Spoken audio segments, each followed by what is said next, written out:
And the preacher said, "May only the truth be spoken." And the people responded, "May only the truth be heard."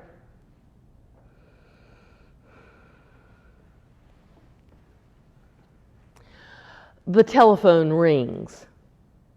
"Hello." "Hello, Mother. How are you?" "I'm well. How are you?" "I'm good. Do you have a crock pot?" "Yes." "Do you know where it is?" "Yes, it's in the attic." "Can you bring it to the beach?" "Yes." "Great. Love you." "Love you too." I dial. The phone rings. "Hello?" "Hello, offspring. How are you?" "I'm good. How are you?" "I'm well. Can you pick up your grandparents on the way to the beach?" "Sure." "Great. I love you." "I love you too." A gazillion interactions. Phone calls, meetups, holidays, vacations, text, scheduling conversations, heartbreaks, successes. The content varies. The ending is always the same. Love you too. It never varies. It always repeats. Why is that? It's been stated, it's been heard, there's been no change, no disruption, no reason for calling for clarification or reiteration, and yet the words tumble out. It's as if they have a will of their own, a power of their own, a source from within that rises up and insists on being released into the cosmos. This thought, these feelings must be the last word, the final expression, the ultimate summation. Let there be no doubt. Nothing that comes before is as true, is as important, is as real or meaningful as this. I love you. I love you too. Crockpot, collect the grandparents. I need bail money. I got the scholarship. We bought a house. I got laid off. We broke up. We're getting married. Merry Christmas. The results came back. It's not good. I'm scared. I'm pregnant. We're excited. I got the job. Yes, I'll read at the funeral. Coming to her dance recital? All the events, all the conversations, all life's circumstances, and the constant through the good, the bad, the sad, the mad, the boring is, I love you. I love you too. We say it, we hear it, we mostly believe it. It's a universal human experience. Pause here, please. A universal human experience. Eve loved Adam. Joseph loved Mary. Alexander Hamilton loved Eliza and son Philip. Victoria loved Albert. Laura loves George W. Barack loves Michelle. The homeless man with his plastic bags on a bench across from St. Peter's on Tryon Street loves someone. The drug dealer in Central Prison in Raleigh, the chancellor of Duke, the ER nurse running a line to keep someone alive, the preschool teacher, the climate change denier, the head of World Bank. They all, each one of them has loved and known loved, some of it lasting, some of it fleeting. It is a human necessity. Humans wither and lose their human essence when they are love deprived. Isn't it interesting? We die without air in our lungs, and yet we rarely give breath a thought. I love you. I love you too is always on our lips. Loving, to be loved, is a universal and essential human experience.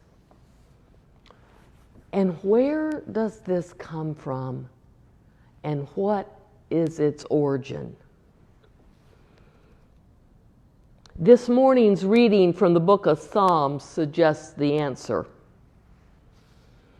O Lord, you have searched me and known me. You know when I sit down and when I rise up. You discern my thoughts from far away. You search out my path and my lying down. You are acquainted with all my ways. Even before a word is on my tongue, O Lord, you know it completely. You hem me in, behind and before, and lay your hand upon me. Such knowledge is too wonderful for me. It is so high that I cannot attain it. Where can I go from your spirit, or where can I flee from your presence? If I ascend to heaven, you are there. If I make my bed in Sheol, you are there. If I take the wings of the morning and settle at the farthest limits of the sea, even there your hand shall lead me, and your right hand hold me fast. If I say, surely the darkness shall cover me, and the light around me come to night, even the darkness is not dark to you. The night is as bright as the day, for darkness is light to you, and you will find me even there. For it was you who formed my inner parts. You knit me together in my mother's womb. I praise you, for I am fearfully and wonderfully made. Wonderful are your works that I know very well. My frame was not hidden from you when I was being made in secret, intricately woven in the depths of the earth. Your eyes beheld my unformed substance. In your book were written all the days that were formed for me, when none of them as yet existed. How weighty to me are your thoughts, O God. How vast is the sum of them. I tried to count them. They are more than the sand. I come to the end, and I am still with you. Psalm 139, often titled The Inescapable God, declares, proclaims, insists that the initiator of the universe, the maker of heaven and earth and of all that was and is and that shall ever be, created us in love, sustains us in love, is before, behind, above, and below us in love. There is nowhere we can go, nowhere that we can be that God isn't there already, holding love for us. We cannot outrun God's love. We cannot outhide God's love. We cannot out-sin God's love. What? What? Hold that. We cannot out-sin God's love. Our very, very most imaginable, worst, disgusting, wicked, broken, stupid, cruel, selfish thoughts, feelings, inclinations, actions are nothing against God's capacity to love and redeem. We mortals cannot undermine or negate God's steadfast commitment to loving us. We can spit on God's grace. We can walk away. We can dismiss. We can insult. We can fool ourselves about God's existence, about God's involvement, about God's importance. We can separate ourselves from the ways that lead to abundant life with God. We can fall subject to the consequences of our wrong-headed choices, but we cannot overcome or outmaneuver God's saving love.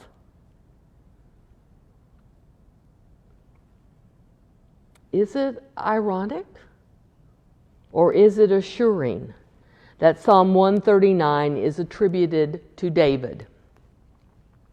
David, a musician, a master shepherd, a poet, a warrior, a king, an adulterer, a plotter, a murderer. David, a man selected by, blessed by God, falls low and falls hard, and yet he still understands that his weakness is no match for God's redeeming. In the final verses of this hymn of truth and praise, he writes, "Search me out, O God, and know my heart. Try me and know my restless thoughts. Look well whether there be any wickedness in me, and lead me in the way that is everlasting." David, with heartfelt gratitude, surrenders to the freedom, the liberation that comes from being known and loved anyway. Known in all the weakness and foibles and selfishness, and loved anyway. Imagine that. So, beloved, here is the essential question waiting breathlessly for our answer. God was there before we were ever born. God was making us wonderful and marvelous. God was and is and ever shall be before us and behind us, above us, below us, in love.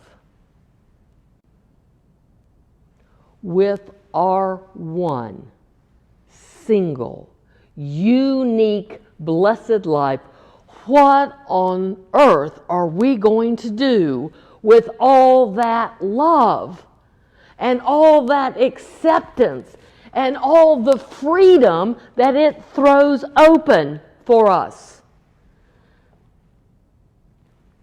For sure and for certain, it defies hoarding and squander. So, beloved, go spread the good news. We are loved. We are enough. We can do marvelous things. God is with us.